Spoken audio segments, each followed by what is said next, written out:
You make of people that I hear from, and I'm sure you hear from, that say the United States is the only stand of freedom, and if it falls, you'll see all these other small countries go right along with it. There's far more countries that are free in many different ways, that are more free than the US in many different ways.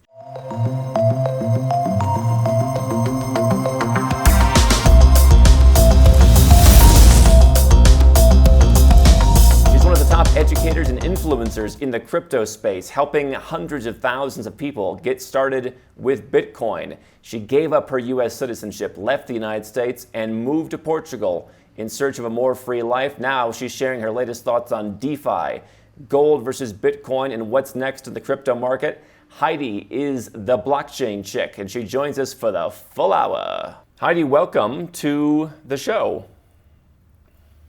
Andrew, thanks for having me. How is life as a non-US citizen? It is better than ever.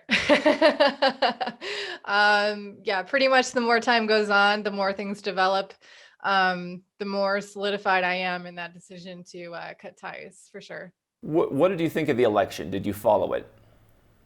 Not really. I knew there was going to be some kind of a, drama with the validity of votes, and obviously both sides are pretty heated. But yeah, I was delightfully uninformed with the intricacies of that election. So that's in my opinion, that's why I renounced, because really I wanted to detach myself from that, and yeah, so happy to do so. Is that one of the benefits, that now you don't have to pay attention?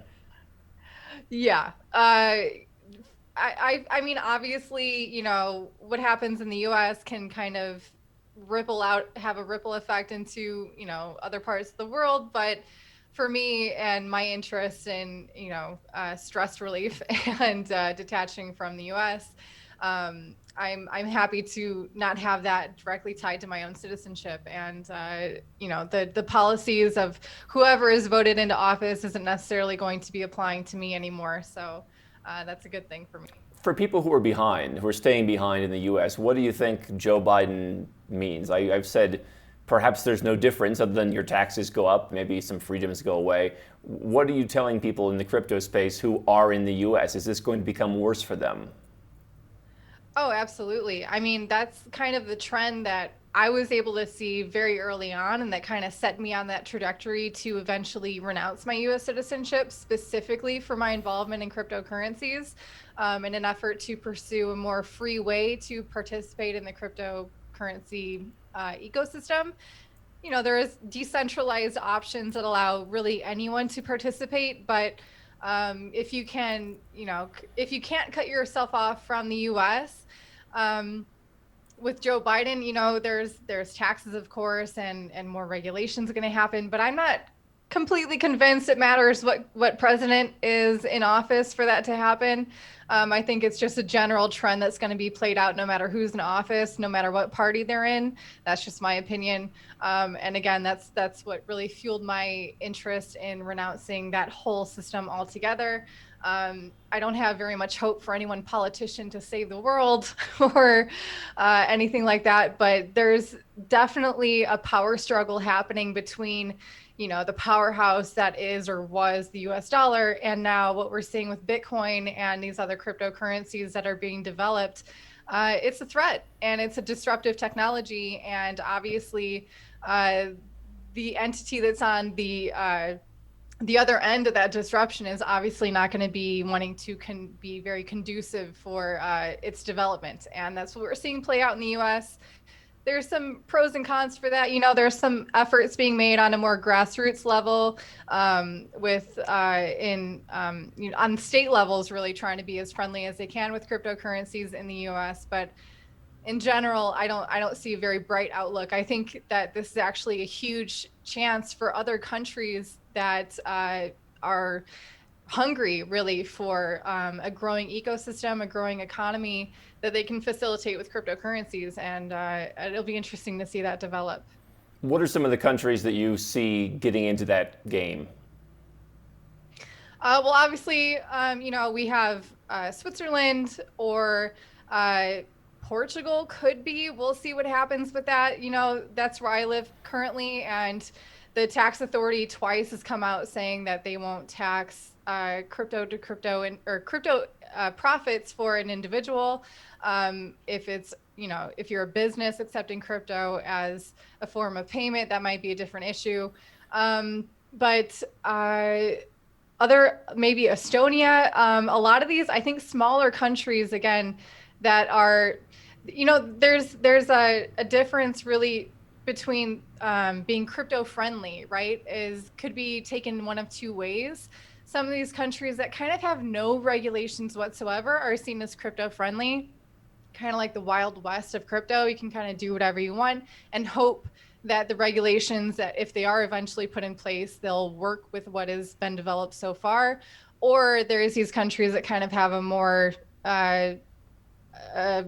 strict or more defined outlook of how they want crypto to be developed, how it's going to be taxed. Obviously, the tax situation is going to influence who's going to set up their business where, and who's going to really try to build out that platform in that particular country.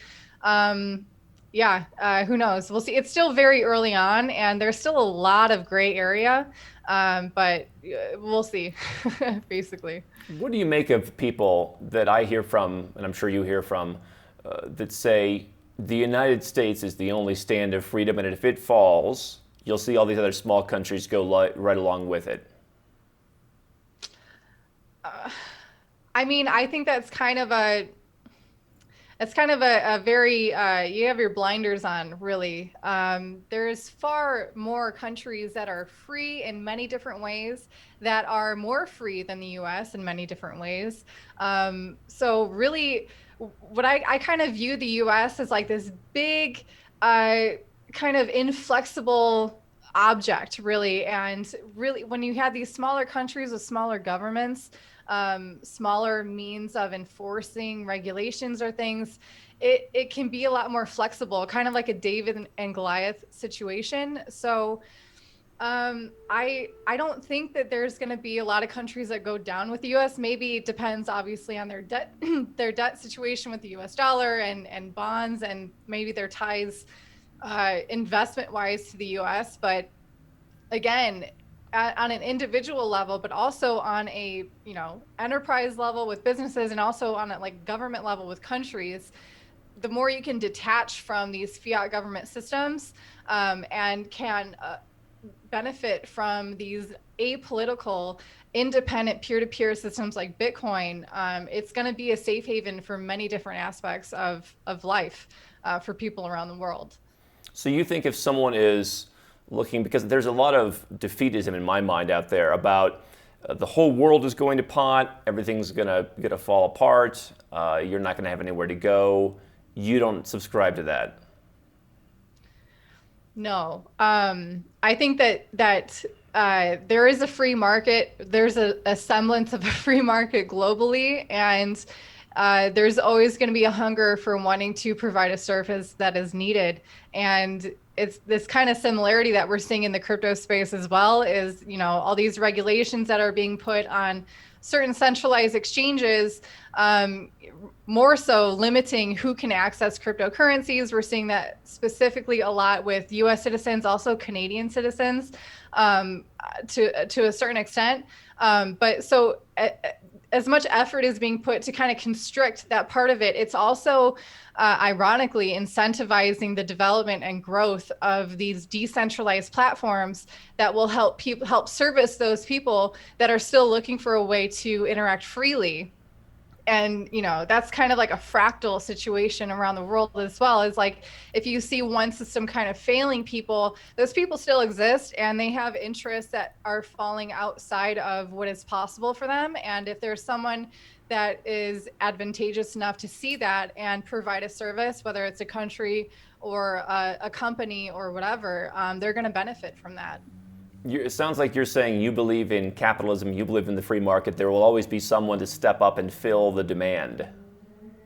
Absolutely. I hope that's always the case. because, I mean, what other kind of a world is there? And that's something that we've seen. That's why cryptocurrencies exist in the first place. That's why they've become so popular. And I mean, if you ever need an example of a free market, look at what these companies like MicroStrategy, now Tesla, and there's really actually not that many like publicly traded companies that are putting their reserve assets into Bitcoin.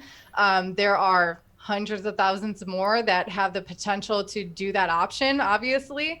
But that's what we're seeing. We're seeing people put their money in places that are going to benefit them most, and they're going to go with the option that's best for them. I know that's your catchphrase, or it's a great one for your channel, is go where you're treated best. And cryptocurrency offers kind of the same concept, but in a borderless kind of way. And yeah, absolutely. Money talks and BS walks. So there's always going to be hopefully some semblance of a free market that way. Capital is always going to go where it's treated best. People should always go where they're treated best. And I think there'll always be somewhere to go. What do you make of, because I work with people who obviously are fully into crypto, some people who it's a big part of their portfolio, and some people who just entirely still don't get it. What do you say to the person who says, I have $20 million, I'm in the rental real estate game, or I'm in the e-commerce game, and I just don't get why this should be part of the portfolio? How do these corporate entities that are putting it on the balance sheet, how does that change the game versus a couple years ago? I mean, when you're looking at these businesses that are putting hundreds of millions of dollars into something specifically to protect themselves from the incoming inflation that is really inevitable to hit, that is a huge use case for Bitcoin. And over the years of Bitcoin, over the past 10 years, the narrative of it has changed several times, from it being digital money to it being just used for illicit activities, to it being just a disruptive technology for money. Now it's really coming into fruition, it being kind of a safe haven and a store of value. That's a new narrative for Bitcoin really coming to fruition this year. And these companies that are using it for that, like we were talking before about, the free market, they're going to benefit from that massively, actually. But for someone who doesn't quite get it yet, inflation is going to hit no matter what. That's something we've all experienced.